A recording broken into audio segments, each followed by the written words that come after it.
Muy buen día, amada iglesia y amigos que nos acompañan en este día domingo. Gracias por conectarte con nosotros, por participar. Espero que estés bien ahí junto a los tuyos. Y si estás solito, bueno, aquí te hacemos compañía. Antes de continuar con el mensaje de hoy, quería pedirte si me acompañas en una oración. Amado Padre Celestial, gracias por la oportunidad que tenemos de ir a tu palabra. Gracias por la oportunidad, Señor, de adquirir, Señor, tu sabiduría. Gracias, Padre, por todo lo que tú has entregado para que este mensaje llegue a nosotros. Te ruego, Padre, que nos guíes, nos dirijas, nos abras la mente y el corazón, nos des entendimiento para comprender tu palabra. Ayúdanos, Señor, a conectar nuestro corazón con tu corazón, con tu pensamiento. Gracias, Padre, por la oportunidad que tenemos de conocerte y aprender de ti. Te oramos agradecidos, Dios, en el nombre de Jesús, nuestro Señor. Amén. El mensaje de hoy se denomina contracultura. Ahí vamos a ver de qué trata. Estamos en una época donde existen varias revoluciones. En diferentes partes de Latinoamérica han habido conflictos. Hay agitación. La gente se está movilizando. Pasan cosas tristes, revueltas. En ocasiones no hay mucha claridad quién dirige estos movimientos, pero sí podemos ver el enojo, la rabia, el descontento. Y se oye esa palabra, injusticia. Basta, no más. Esto no puede seguir igual. Y si ponemos atención a lo que hay detrás de cada uno de estos actos, es una sensación de, como mencionamos, de injusticia. ¿Quién de nosotros no se indigna cuando vemos noticias injustas, como de abusos, de maltrato, de corrupción, de asesinato, de robo? Todo esto nos produce rabia, dolor, enojo, impotencia, una sensación que nace de lo más profundo del alma, especialmente si te imaginas que esto le puede estar pasando a tu hijo, a tu hija, o a algún familiar o a algún ser querido, o si ya ha pasado. Es doloroso. La injusticia provoca dolor. Es difícil quedarse pasivo frente a ella. Por más que uno quiera relativizar la moral, en el fondo sabemos que hay cosas que no están bien, que no andan bien. Cuando vemos niños sufriendo, niños pasando hambre, cuando vemos mujeres siendo explotadas sexualmente, cuando sabemos de casos de millones de pesos que son usados o robados del Estado, o negociaciones turbias, el narcotráfico también que se ha ido expandiendo. Todas esas cosas nos duelen, nos indignan. La mayoría de las personas podría levantar su mano y decir, ¿sabes qué? Eso está mal, eso es injusto, eso tiene que cambiar. Pero sabes que todas esas cosas que mencionamos anteriormente, ante los ojos de Dios, son injustas. Pero ¿te has puesto a pensar respecto a otras situaciones injustas que están ocurriendo y muchas veces la mayoría de las personas no dice nada? Como por ejemplo, la expansión y la difusión de la ideología de género, que busca cambiar el lenguaje, la manera como nos percibimos, la manera como los niños y los jóvenes se perciben, la manera de que se construye familia y entre otros cambios que está buscando. Que se inculca en la educación, la literatura, la televisión, las redes sociales, de una manera súper agresiva y con bastante apoyo económico. ¿Qué sientes con eso? ¿Cómo reaccionas ante la promoción y la legalización del asesinato de bebés dentro de sus madres, lo que es el aborto? ¿Qué piensas de eso? ¿Piensas que es injusto? ¿Te duele? Los movimientos que polarizan la sociedad, ¿qué piensas de ellos? Aquellos que hacen que las personas nos dividamos, que creemos partido dentro de la misma familia,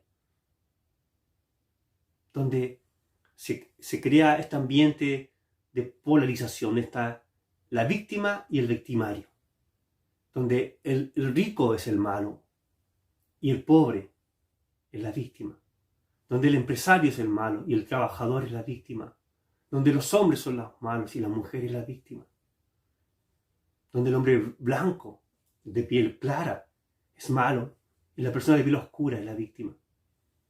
Privilegiados y desfavorecidos, polarizando a las personas, polarizando a la sociedad con una ideología de odio. ¿Qué piensas de eso? ¿Cómo te sientes?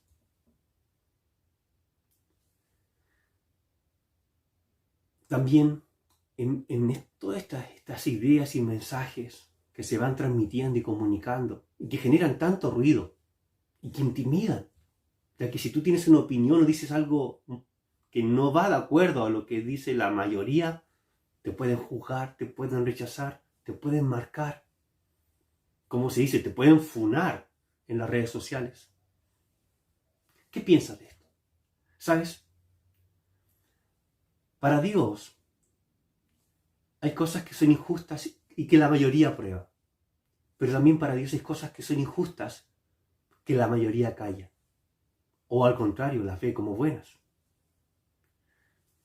¿Será que esos temas, como seguidores de Cristo o como un aprendiz de Cristo, debemos callar, bajar la mirada, hablar con voz baja, para no ofender a nadie, con miedo a que nos aparten?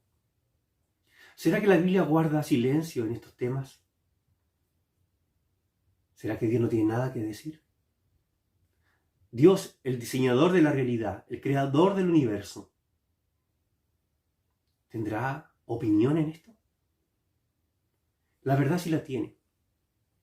Y aunque tú no lo creas, el Sermón del Monte trata asuntos cruciales que tienen relación con todas las injusticias mencionadas, las que la mayoría desaprueba, pero también con aquellas que la mayoría calla o piensa que está bien. El Sermón del Monte trata cada una de estas situaciones. La enseñanza del Sermón del Monte es una contracultura promovida por Jesús mismo cuando estuvo en esta tierra, pero hasta el día de hoy nos desafía. El Sermón del Monte es uno de los mensajes más populares, pero sabes que a la vez es uno de los menos entendidos. Por eso es tan importante estudiar el Sermón del Monte.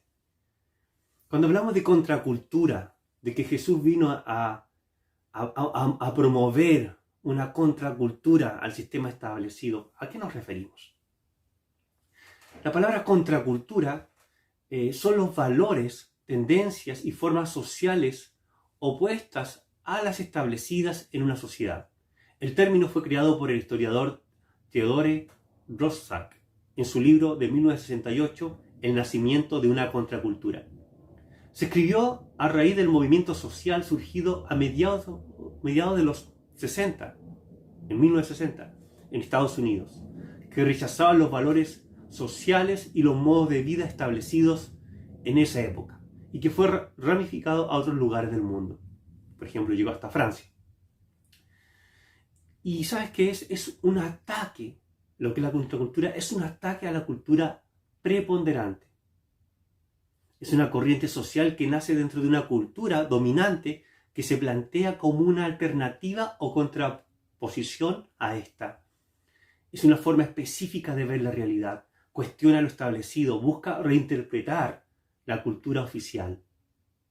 Es una disidencia, disconformidad a las prácticas del orden establecido. Lo contrario a la contracultura es ser políticamente correcto, es decir, concordar con el orden establecido, con lo que lo que hablan las masas, lo que promueve la propaganda, lo que aparece en las redes sociales. Eso es ser políticamente correcto. Defender estas posiciones que ya están ahí bien firmes. Es decir, alguien que se opone a que exista un cambio. Sabes que hay diferentes formas de llevar esta contracultura a cabo. Algunas son de manera firme pero cordial, pero otras son violentas y destructivas. Tomando este concepto de contracultura y relacionándolo con la vida de Jesús, nuestro Señor, y su ministerio, podemos identificar que Jesús inició una contracultura espiritual que abarcaba cada aspecto de la humanidad, comenzando desde su raíz, el corazón, el carácter y el espíritu humano. Jesús se propuso transformar el corazón. Jesucristo inició un movimiento revolucionario espiritual. El concepto de una revolución espiritual es un cambio radical en la forma de entender el mundo, de ver la vida, crear nuevos valores, reordenar las prioridades y la manera de vivir, intentando influenciar el mundo entero. Eso es lo que hizo Jesús. Intentó cambiar el mundo y ese es su deseo y es lo que Él quiere. Para los que conocen la Escritura, recuerden Mateo 28, 18 al 20, que habla sobre eso. En el Sermón del Monte y en todas sus enseñanzas, Jesús ataca la raíz del mal que está en el corazón. Quiere remover valores egoístas y vanos. Expone la locura de llevar una vida falsa. Nos enseña lo que es una vida verdaderamente espiritual, una verdadera devoción, a través de una dependencia y confianza en Dios. En el Sermón del Monte también Jesús nos muestra lo que es un verdadero carácter, un carácter pleno, que es tener una vida de impacto. Cómo lidiar con problemas tan serios como es la lujuria, el materialismo, la venganza. Nos enseña a darle valor al matrimonio, al verlo como algo sagrado, darle valor a la vida. En el Sermón del Monte, Dios nos enseña a vivir de manera que a Él le agrada, como fuimos diseñados. Ir en contra del Sermón del Monte es atentar contra la vida, contra el propósito para el cual fuimos diseñados. ¿Por qué Jesucristo comunicó un mensaje tan revolucionario que hasta el día de hoy nos remece? Verán por qué la enseñanza de Jesús en el Sermón del Monte y a través de todo su ministerio, por qué es tan radical, por qué nos provoca una incomodidad, por qué hace tanto ruido la enseñanza de Jesús cuando la planteamos de manera clara y valiente. Y eso no es tan solo ahora, en la antigüedad provocaba lo mismo. Los profetas eran perseguidos, los profetas eran asesinados. Y hoy es lo mismo. Si tú te propones llevar un cristianismo real, un cristianismo genuino, vas a tener oposición. Vas a ser considerado como de parte de un movimiento contracultural. Y vamos a ver el motivo, vamos a ver algunas razones. Primero, es porque Dios define el bien y el mal de manera diferente al ser humano. Vamos a la Escritura. En Isaías, capítulo 5, versículos 20 al 23 dice: Ay de los que llaman al mal bien y al bien mal, que tienen las tinieblas por luz y la luz por tinieblas, que tienen lo amargo por dulce y lo dulce por amargo. Ay de los sabios a sus propios ojos e inteligentes ante sí mismos. Esta escritura nos muestra claramente, ya en la época de Isaías, cómo el ser humano tiende a distorsionar la realidad, a llamar al bien mal y al mal bien, a cambiar los valores. Es parte de nuestra humanidad querer colocar nuestros propios valores, nuestra propia moral. ¿Y sabes qué? Dios advierte contra este tipo de pensamiento Dios es quien diseña la realidad. Dios es el único que puede establecer qué está bien y qué está mal. Como humanos, tenemos esta tentación. Queremos colocar nuestros propios valores bajo nuestra propia conveniencia, bajo nuestro propio deseo. Pero Dios nos dice, ¿sabes qué? Yo soy Dios. Yo sé lo que está bien. Y además nos advierte, ten cuidado cuando colocas tu propio orden de lo bueno y lo malo, porque eso va a traer consecuencias. Bueno, y así ha sido. Y así va a ser. ¿Por qué el mensaje de Cristo es contracultural?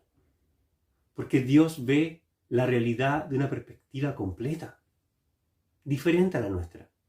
Veamos lo que dice en Isaías 55, versículos del 6 al 9. Dice así: busquen al Señor mientras pueda ser hallado. Llámenlo en tanto que está cerca.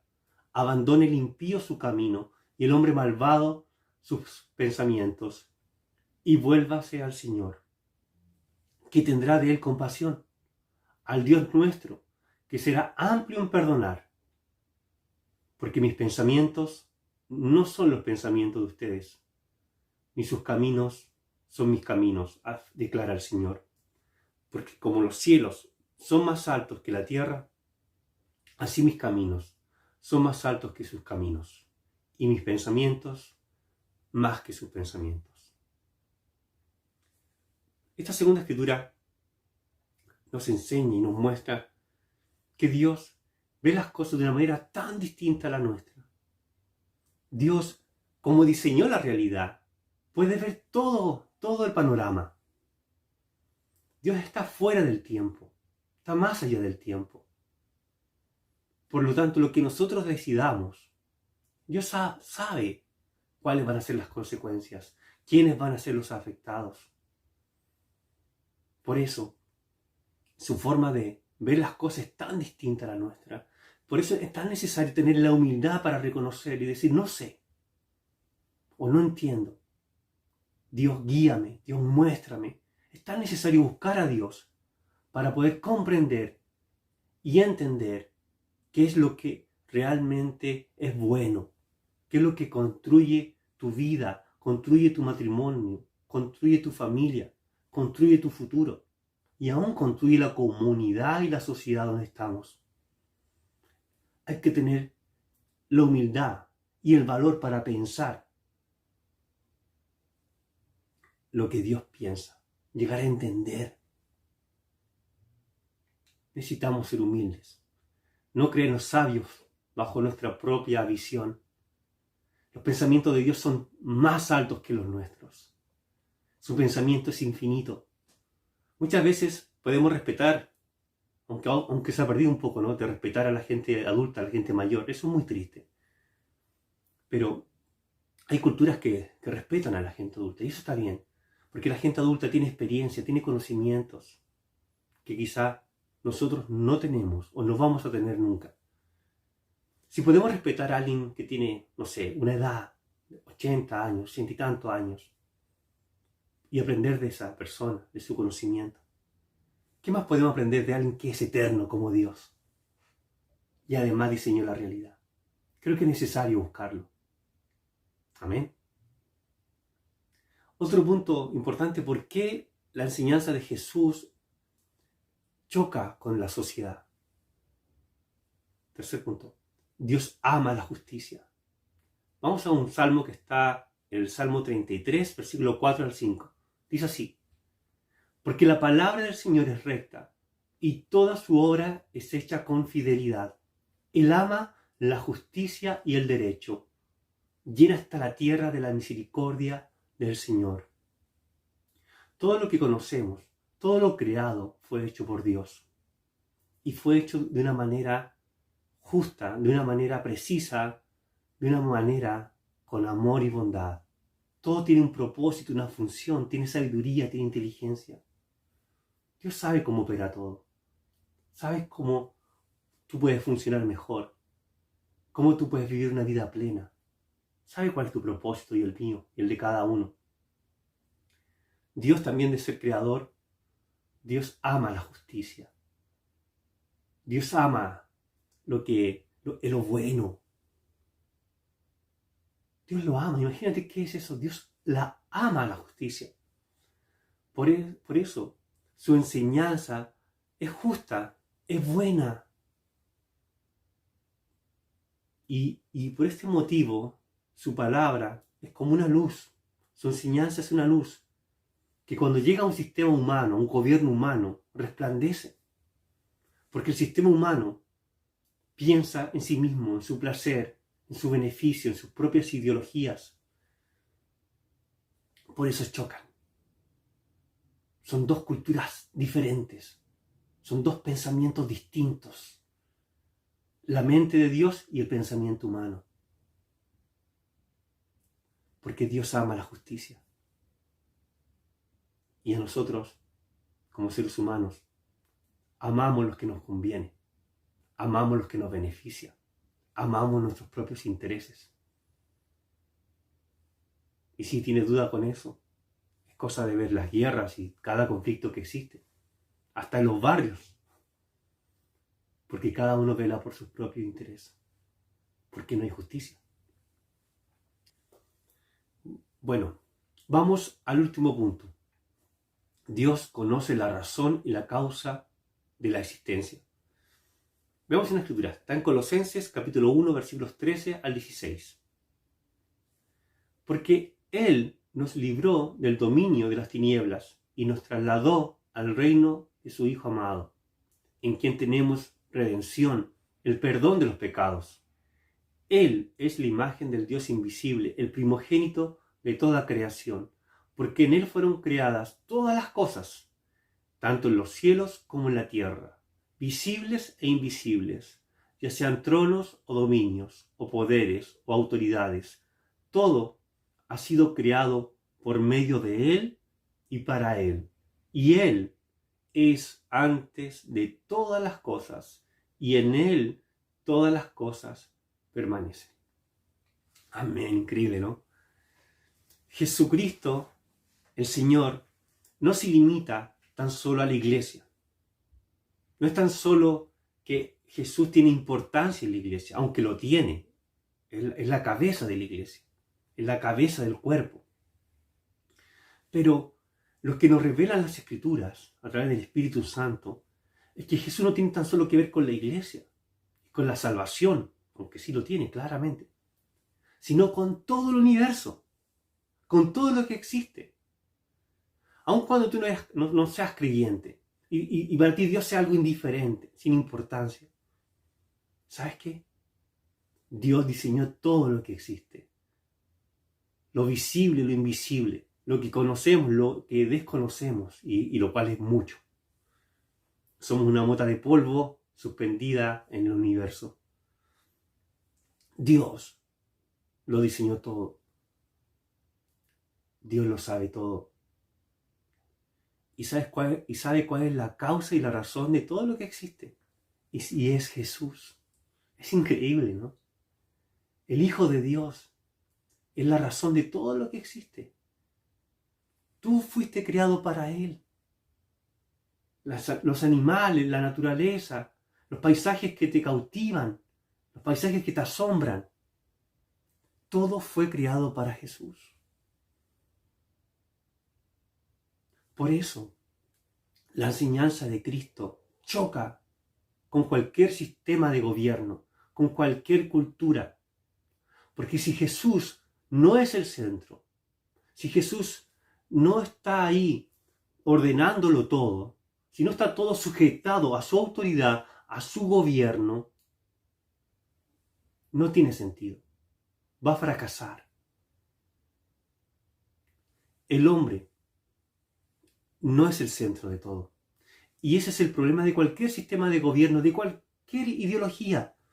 Por más propaganda que lancen por redes sociales, por más que te hayan educado en alguna universidad o cuando eras joven, te adoctrinaron. No, esta es la forma correcta de vivir. Este es el líder perfecto. Esta es la forma que el mundo va a tener armonía y paz. Aun cuando te hablaron de utopías, de sistemas, a través de personas inteligentes, intelectuales. ¿Sabes qué? Cualquier sistema humano sin Dios está diseñado para fracasar, aun cuando te duela, aun cuando lo defiendas. Jesucristo es la razón y la causa de todo. Yo te invito a aceptar esa realidad. Si eres discípulo, te invito a revisar tu corazón. ¿Crees esto? ¿Crees que Jesús tiene el modelo perfecto de una sociedad? ¿Que su reinado es el que va a establecer orden y paz a este mundo?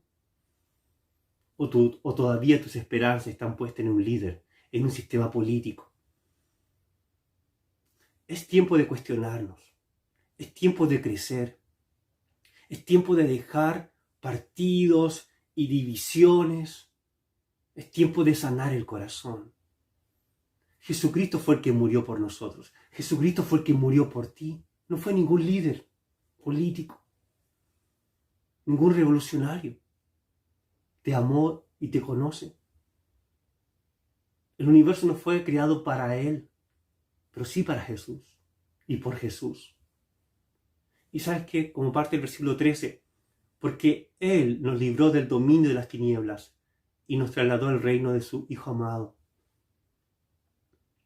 Si estamos unidos a Cristo y reconocemos que Jesucristo resucitó y hoy día Él es el Rey, Él es el Señor, y tú te has sometido, te has rendido a Él, has entregado tu vida, has dejado de lado todas estas ideologías, y has dejado tu esperanza en todas estas formas humanas de gobierno, y aún tu pecado, y cualquier cosa que te separa de Dios, y has hecho que Jesús reine en tu vida, gobierne tu vida. Tú eres parte de su reino. Porque te has arrepentido. Porque el Espíritu Santo está en tu vida luego del bautismo. Eres un ciudadano del cielo. Tu identidad está en Cristo. No en estos personajes, no en esta ideología, no en ser popular porque, wow, mira cómo hablo ahora, mira cómo pienso, apruébenme. Es cool, soy cool porque pienso así igual que los demás. ¿Sabes qué? Lo importante, lo que crea tu verdadera identidad es Cristo. Cristo te sana. Cristo llena tu mente, sacia tu sed más profunda del alma. Tu necesidad de perdón, tu necesidad de reconciliación, tu necesidad de ser una nueva persona. ¿Sabes qué? En Cristo hallamos nuestro sentido y nuestro propósito de vida. No en ideologías. Que no te engañe el mundo. Que no te engañe la propaganda. Jovencito, jovencita que estás en la universidad. O estudiante. Cuidado con lo que estás escuchando. Cuidado con dejarte seducir y cautivar. Por pertenecer a un grupo, puedes estar perdiendo tu salvación. Puedes estar perdiendo tu propia alma. Confundiéndote. Dejando de luchar para lo que fuiste diseñado. Para conocer a Dios. Para expandir el Evangelio. Para establecer el reino de Dios en la tierra. Por medio del Espíritu Santo en tu vida. Quiero animarte a ser parte de este movimiento que no se conforma con seguir el orden establecido, con seguir lo popular, por dejarse arrastrar por la corriente. Yo te invito a seguir a Jesús, el verdadero revolucionario.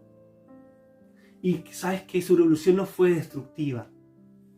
No quemó lugares o edificios de los romanos. No quemó el templo. Jesucristo no participó en emboscadas. No mandó a sus discípulos a secuestrar a nadie. No rayaron murallas. No incendiaron. No rompieron. No destruyeron. Jesús no tuvo esa manera de actuar. Fue totalmente distinto a cualquier revolucionario. Jesús promovió la paz, la verdad, el amor y su reinado. Porque en su reinado está la verdadera paz. el verdadero sentido de todo. Así que, amigo, amiga, te invito a estudiar la Biblia y conocer a Jesús, el verdadero revolucionario, quien no tan solo quiere cambiar esta sociedad, sino también quiere cambiar tu corazón y darte esperanzas. Te invito a estudiar la Biblia. Te invito a acercarte al amigo que te invitó. Y si te has apartado de la fe, te invito a volver a lo básico. Jesús es el Señor. Jesús es el centro de todo, la razón, la causa de la existencia. Muchas gracias por tu tiempo. Que Dios te bendiga. Hasta pronto.